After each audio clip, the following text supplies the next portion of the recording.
గత ప్రభుత్వంలో అస్తవ్యస్తమైన రెవెన్యూ శాఖను ప్రక్షాళన చేయడంలో భాగంగా రాష్ట్ర ప్రభుత్వం రూపొందించిన భూభారతి బిల్లుకు గవర్నర్ బిష్ణుదేవ్ శర్మ ఆమోద ముద్ర వేశారు. గవర్నర్ ఆమోదించిన బిల్లు కాపీని సచివాలయంలో రెవెన్యూ శాఖ ముఖ్య కార్యదర్శి నవీన్ మిట్టల్ మంత్రి పొంగులేటి శ్రీనివాసరెడ్డికి అందజేశారు.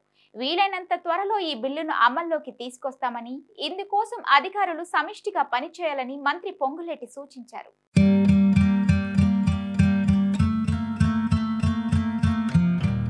తెలంగాణ ప్రజానికానికి మెరుగైన సమగ్రమైన రెవెన్యూ సేవలను సత్వరమే అందించాలన్న ఆశయంతో ఈ చట్టాన్ని తెచ్చామని మంత్రి పొంగులేటి అన్నారు. ఈ చట్టంలో పాలు పంచుకున్న వారందరికీ కృతజ్ఞతలు తెలిపారు.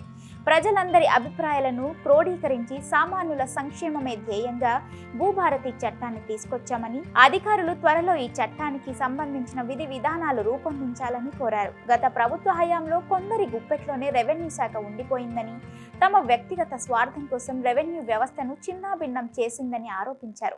రెవెన్యూ చట్టం 2020 వల్ల రాష్ట్రంలో చాలా ఇబ్బందులు ఎదురయ్యాయన్నారు. గ్రామంలో రెవెన్యూ పాలనను చూడటానికి ప్రతి రెవెన్యూ గ్రామానికి ఒక రెవెన్యూ అధికారిని నియమించబోతున్నామని, ప్రజల ఆకాంక్షలను అనుగుణంగా ఇందిరమ్మ ప్రభుత్వం పనిచేస్తుందన్నారు. భూభారతి బిల్లుకు గవర్నర్ ఆమోద ముద్ర వేయడం పట్ల ప్రముఖ న్యాయవాది భూమి సునీల్ హర్షం వ్యక్తం చేశారు.